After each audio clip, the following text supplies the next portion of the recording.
All right. What is going on, Haunt Nation? Let's see how long I can go before I lose my train of thought or before the congestion I have annoys me to the point that I can't fucking speak and I have to do this all over again. Anyway, uh, I'm Ant. I'm your host. T is not here. He didn't go to this haunt because he has things to do, which is fine. We all have things to do. This is a review for Waldorf Estate of Fear in Lehighton, Pennsylvania. Now, it's been around for a while. Uh, Last time I was there, they only had two attractions. They had Terror in the Corn and the Waldorf Hotel. Now they have four, so they have expanded since the last time I was there. Last time I was there, also, I only got to go to the hotel because Terror in the Corn was closed due to inclement weather.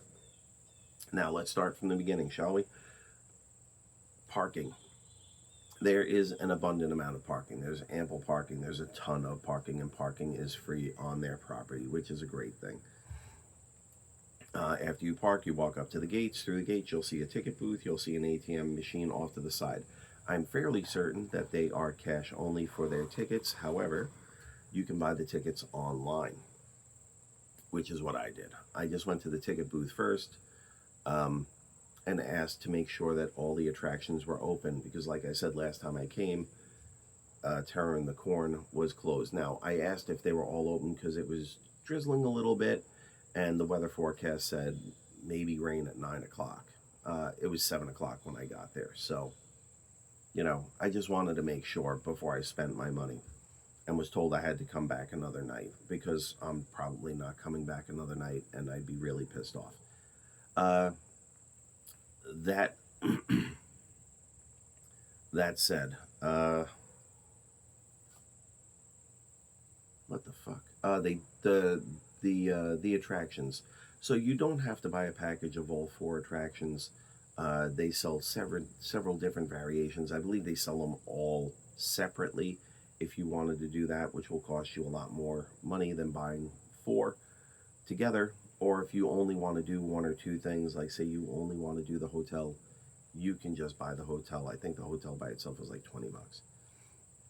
I wanted to do everything because I hadn't done everything, and I don't think it's fair to be a reviewer and review a whole place based on one part, right? And I wouldn't. I would just tell you I only went and did this part. Um, this place is more of a screen park than, say, Pure Terror Screen Park, which is very linear and not a screen park at all. Um, in so much as when you walk in, you can pick whatever haunt you want to go to in whatever order you want to go. There is a food truck, there is a place where they sold alcoholic beverages, there are other things that you can buy, pictures and crystals and cups and all sorts of stuff like that. Um, no games that I saw, so there were no gaming areas, no axe throwing or anything like that. If that's your thing, you know. But just letting you know, letting you guys know, giving you a heads up.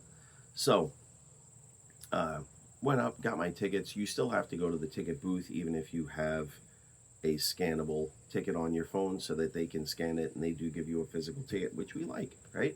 Because you can keep the ticket, you can share that moment with somebody, with your special someone. You can have a memento if you like it, of what haunts you've been to. Some people like that. I think that's kind of a cool thing. Honestly, I wouldn't hate it. I just have way too fucking many of them, so for me it doesn't make sense.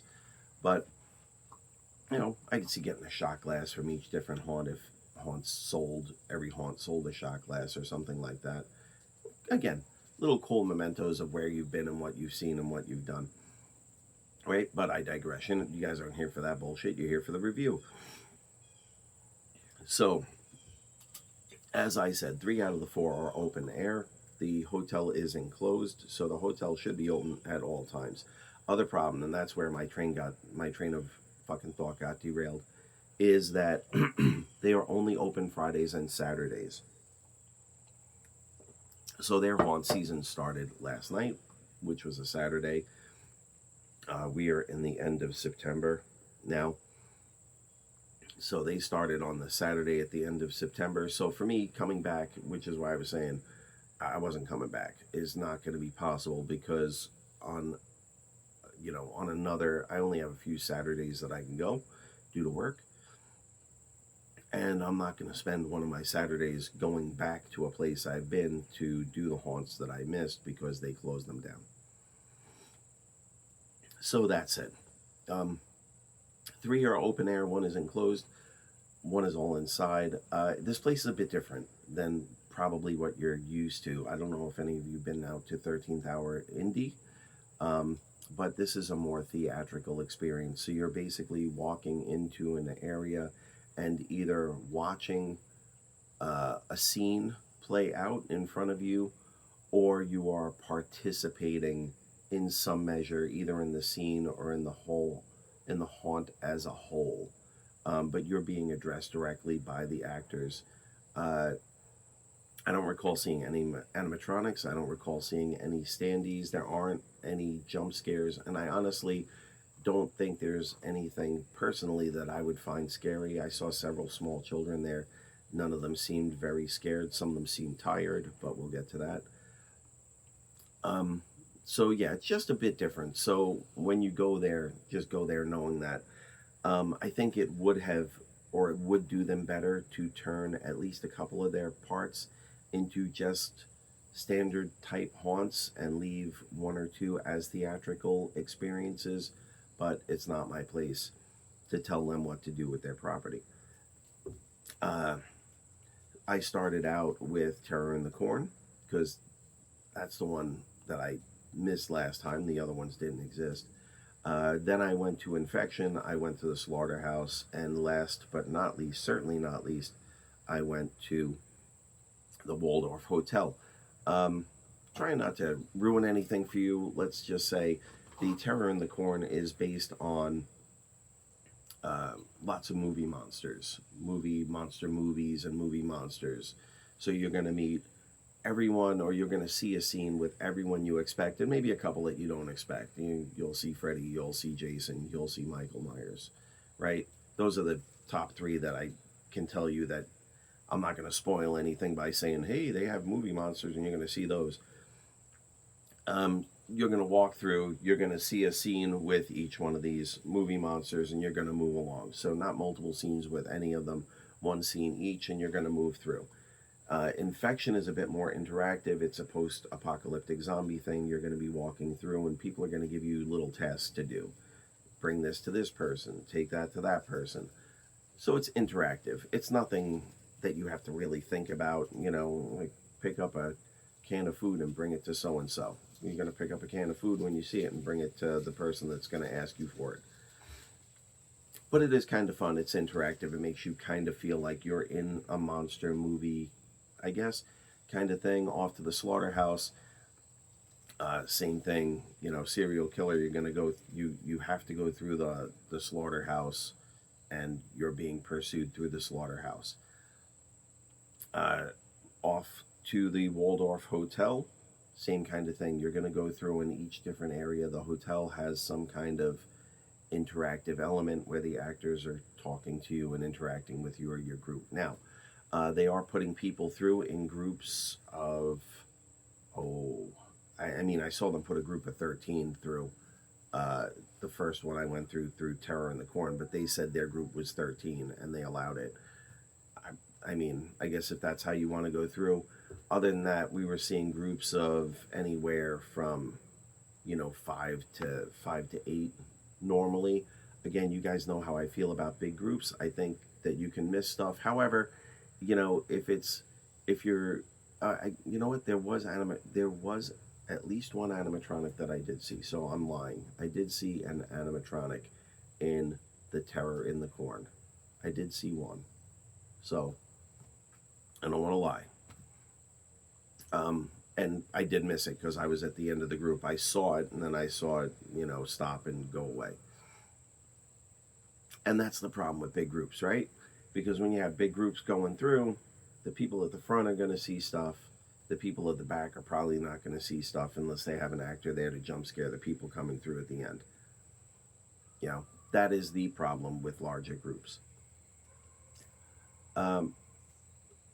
let's go to the costuming and the set pieces. Yeah, costuming ranged from like really great and wildly appropriate, as you would see in the Waldorf Hotel, um, like the bellhop that brings you in, the elevator operator, you know, appropriately costumed, just grease paint and costuming, but just really good costuming and very appropriate. The costuming through the whole thing was appropriate, so I'm not going to say that. And the set pieces in the hotel were really well done, right? Uh, Costuming and pieces in the slaughterhouse were really good and appropriate. Um, Costuming in the Terror in the Corn and Infection was, appropriate costuming and grease paint. Terror in the Corn, there were some rubber masks that were not great fitting. Um, you know, you know how I feel about rubber masks. I much prefer prosthetics or grease paint. When you're dealing with some of the Hollywood icons, you don't have much of a choice. Some of those prosthetics took hours in the studio, but there are better and worse versions, and some of the masks were the worst version. Um,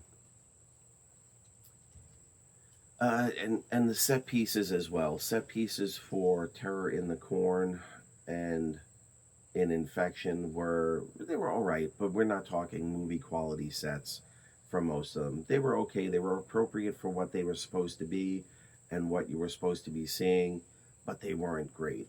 Other than that, they had a lot of dead space. Both Terror in the Corn and Infection had a ton of dead space in between your little scenes. Uh, Less so when you were in the slaughterhouse. There was more. There were more things going on. There was more interaction, and again, in the hotel, it was just a lot of interaction. And as you moved room to room, there was something going on pretty much in every room. Not as much dead space. A little bit here and there, but not as much.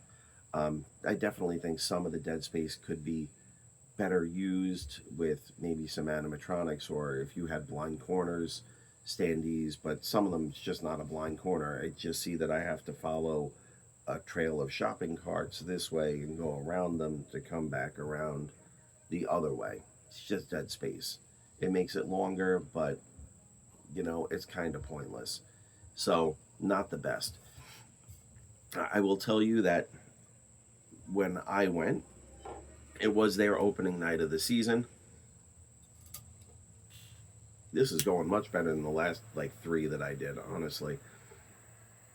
They just went to shit. Giving you a little behind the fucking curtain. Like, my brain is not working well today. And between that and the congestion I have, my voice is just fucking killing me. And then I'm smoking a cigar, because that just makes the most fucking sense. I get some fucking congestion, smoke a cigar. It'll help. Anyway, there weren't a ton of people there. It was not that crowded, but it felt like it was October 28th. Unfortunately, the lines seemed very mismanaged. Like I said, there were a ton of VIPs. I don't know why. I can't tell you why, but there were a ton of VIPs there. First place I went was the Terror in the Corn. The VIP line must have had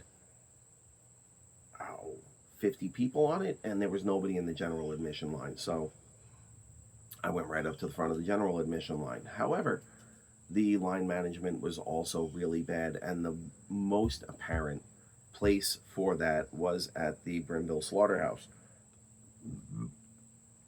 which was probably their second best haunt, in my opinion, like just on the surface of it. But I think for most people, it was their worst haunt. And why? I will tell you. I was on the line for the Brimville Slaughterhouse for about an hour and a half, no less than an hour and 15 minutes, but I'm pretty sure it was closer to an hour and a half. People were getting pissed. They were pissed. They were frustrated. They were cursing. They were yelling at the front, about letting some of the normals through, which I kind of understand. and people were leaving the line. I would say while I was on the line, half the people that were on the line with me just fucked off and left. They were that frustrated. I heard people cursing. I heard people saying, I will never come back here, which is never a good thing to hear, especially if it's your business. It's not my business, so. But I mean, not a good sign for them. And I'm sure there are going to be a lot of people like Yelp and Google reviewing this place in the shitter because of it. Anyway, that said, yeah, it was very long and frustrating, and I can definitely tell you that people I was online with, that I went through the slaughterhouse, we went through in a group of 7. He was going to put a group of, there was 3 in front of me, my group of 2, and there was 2 behind us, and they were like, nah, we're going in too, and they just handed their tickets, and he took them. And I get it, because people were getting pissed, they were getting frustrated, and really the difference between 5 and 7, 5 is much better, don't get me wrong, but we're not dealing with that big of a difference, and people were looking to fucking go. So I think a lot of people will like the slaughterhouse less just because of how long they had to wait online, which is unfortunate, because I do think it was the second best haunt there, second to the hotel. However, was it worth the wait? Hell no. Would it be worth an hour and a half wait? No. Line was totally mismanaged. Heard management at one point, because people were complaining, saying, oh yeah, I yelled at him because he was letting in 1-to-1. So 1 VIP to 1 general admission, which I personally think is the right thing to do, right? The VIP line should be much shorter. It's going to move a lot faster, even if you're going 1-to-1. And then I guess the guy was starting to take 2 to 3 VIPs to 1 or what have you. And it was just terrible. Not his fault. He got yelled at. Management admitted it. I fucking heard them. It was to the point that I got there at 7 to do 4 attractions. I didn't leave till 11. That's like unheard of, that you get there when they open and you're there until basically when they close. And not because I was lollygagging. We weren't sitting around. We weren't hanging out. It is what it is. Overall, I do think that the hotel was the best attraction that they had. And if I were rating it on that attraction itself, it would get a much higher rating than what this place is going to get as a whole. Because like I said, there was a lot of dead space in 2 of the attractions. You could say there's a lot of dead space in the slaughterhouse, but there's stuff going on in there that makes it feel more alive, more vibrant, like there's stuff going on even when there isn't anything going on, which I can't say about the other 2. The hotel, you're going room to room to room, so even if there is dead space, it's like a hallway. There's not a lot you can do in a hallway. There are some things, you can always have drop panels with animatronics or drop panels with people, but they're working with what they have, I guess. There is some crawling or some ducking that you will have to do in different places. So if mobility is an issue for you, you may want to rethink it. I don't think most people that are going to haunts really have mobility issues. But just putting it out there. On a side note, the food concessions as well as the drinks. The drinks took credit cards and cash, but their tablet was down, so they weren't able to take credit cards. They were only taking cash. I know a lot of us don't bring cash with us. The food truck concession, the food truck took cash and like Venmo, PayPal, or Cash App kind of stuff. I don't know about you. I don't like to Venmo or Cash App people that I don't know. Again, same thing with the ATMs, kind of a little bit of a paranoia thing, but I think it keeps your accounts safer and less open to fraud, right? This is not what any of you are fucking here for a lecture on fucking fraud protection, like I'm fucking Citibank. But I'm just saying, for me, not a cool thing. So either get cash or bring cash if you want to eat, or if you're okay with using like Venmo and Cash App, then you won't have a problem. You'll be able to Venmo, Cash App, and get food, drinks, or whatever other knickknacks you want to buy. So now, it seems, it seems, I believe that I have covered all the bases. You know, uh, so really, what else is there to say? I got it. I know what there is. A rating. So I'm trying not to hit them too hard for their line mismanagement and the amount of time it took to get through. I'm going to overlook it. You know, I will say that if this continues, when the place actually does get busy, it is going to be a fucking terror. So, first day, opening night, it's not like they haven't run this before. It's not that, like the place hasn't been around for like 20 years, so they should have it down to a science by now. But, just saying, you know, excluding all of that, I'm just going on the experience, the different experiences at the different haunts, the dead space, the costuming, and all that. Um, I'm really hard pressed to give this place. I'm gonna say I'd be hard. I'm hard pressed to give it a 6. I'm leaning towards a 5.5. I think that's where I'm going. I'm going with a 5.5 because I think a 6 is too much. Um, this has nothing to do with the actors. All of the actors were fucking into it. All the actors were trying really hard. But, you know, three places had a lot of dead space. One of them was a little more lively. The hotel was fantastic. You know, again, for the experience, understand it's a more theatrical experience. You're walking into scenes, you're participating in scenes. If that's not your thing, you're not going to enjoy it. You really aren't. I'd say give the hotel a chance with that theatrical experience, you know, but, you know, spend your $20 there. But if that's not your thing and you're looking for something scary with jump scares and this is not the spot for that. Um, you know, again, nothing against the actors. They were all working really hard. They all did their part. They were doing it. They were there. They were there for it. You know, especially in the hotel. They were there for it. And I say especially in the hotel doesn't mean anybody else wasn't. They were all working. So kudos to them. You all did a great job. You know, if I was just going on actor enthusiasm and the level of acting, you'd all get like, you know, you'd get like a fucking 8, 8.5, 9. You know, some of the acting was just perfect. You'd get a 10. But I'm just saying overall, you'd all get like an 8, 8.5.